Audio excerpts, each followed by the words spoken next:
নমস্কার বন্ধুরা, এই মুহূর্তে অত্যন্ত গুরুত্বপূর্ণ একটি আপডেট উঠে এসেছে। সেটা হচ্ছে West Bengal central school service commission আজকেই তোমরা ডেট এখানে দেখতে পাচ্ছ 25/8/2026 নন টিচিং স্টাফ যারা রয়েছে এনটিএস 2025 অর্থাৎ এসএসসির গ্রুপ সি গ্রুপ ডির জন্য একটা গুরুত্বপূর্ণ নোটিফিকেশান জারি করেছে। এবং এই নোটিফিকেশানে তোমাদের কিন্তু যে edit window option, category edit window অপশানটি কিন্তু এখানে চালু করা হচ্ছে। সেটা কত তারিখ থেকে হচ্ছে আমরা দেখে নেব। দেখো এখানে ওবিসি সাব ক্যাটাগরি এবং unreserved category details for the candidates of the SLST NTS 2025 কী কী বলা হয়েছে এখানে তোমরা এখানে দেখে নিতে পারছো। যে ফার্স্ট এসএলএসটি 2025-এর জন্য এখানে এডিট উইন্ডো ওপেন করা হচ্ছে আমরা দেখতে পাচ্ছি 7 আগস্ট 2026 অনলাইন পোর্টাল, সেখানে ডেট দেওয়া হয়েছে এবং এই এডিট উইন্ডো অপশানটি শুরু হচ্ছে 1 সেপ্টেম্বর 2026 থেকে 8 সেপ্টেম্বর 2026 পর্যন্ত। এখানে তোমরা কী কী করতে পারবে, ওবিসি যারা সাব ক্যাটাগরি রয়েছে যাদের এবং যারা আনরিজার্ভ ক্যাটাগরি রয়েছে তারা কিন্তু তাদের যে বর্তমান যে ক্যাটাগরি রয়েছে সেটা কিন্তু তারা এখান থেকে এডিট করতে পারবে। প্রথমত তোমাদের আমি এখানে বাংলাতে স্পষ্টভাবে বলে দিচ্ছি, এখানে তোমাদের প্রথমে পোর্টালে গিয়ে লগ ইন করতে হবে, তারপর এডিট উইন্ডো যে অপশানটি রয়েছে সেখানে ক্লিক করবে। তারপর সেখান থেকে একটা ড্রপ ডাউন বলে একটা মেনু পাবে, সেখান থেকে তোমরা তোমাদের ক্যাটাগরিটা বেছে নেবে।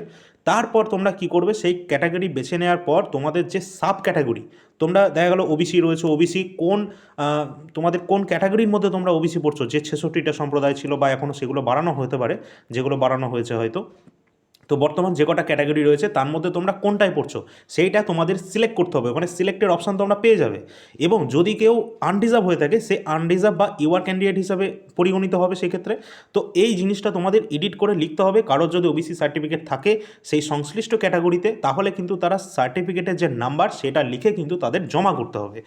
আর তোমাদের বলে রাখি, এই 8 সেপ্টেম্বর পর্যন্ত এটা চলবে এবং এই 8 তারিখ হচ্ছে লাস্ট ডেট। এর মধ্যে যদি কেউ না করে তাহলে কিন্তু তারা তাদের ক্যান্ডিডেচার ক্যান্সেল করা হবে না, কিন্তু তারা ইউআর হিসেবে গণ্য হবে। এটা কিন্তু স্পষ্টভাবে বলা হয়েছে এবং এখানে এটাও বলা হয়েছে যে এর পরবর্তী কোনো রকমভাবে এর ডেডলাইন অর্থাৎ 8/9/2026 এটাই হচ্ছে ডেডলাইন।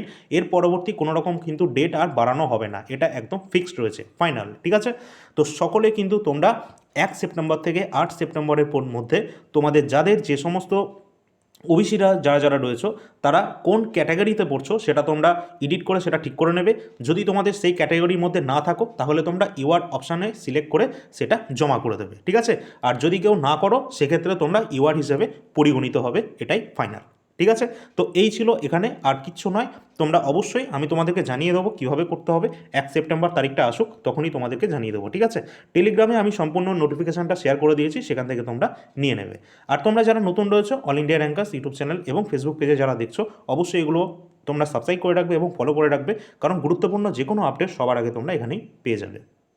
এছাড়া এই সম্পর্কিত যদি তোমাদের কোনো কিছু জানার থাকে, কোনো কিছু বুঝতে সমস্যা হয়, তাহলে অবশ্যই কমেন্ট সেকশানে কমেন্ট করে দেবে, আমি তোমাদের রিপ্লাই করে দেবো। ঠিক আছে, তো ধন্যবাদ। এই পর্যন্ত আপডেট ছিল, দেখার জন্য ধন্যবাদ।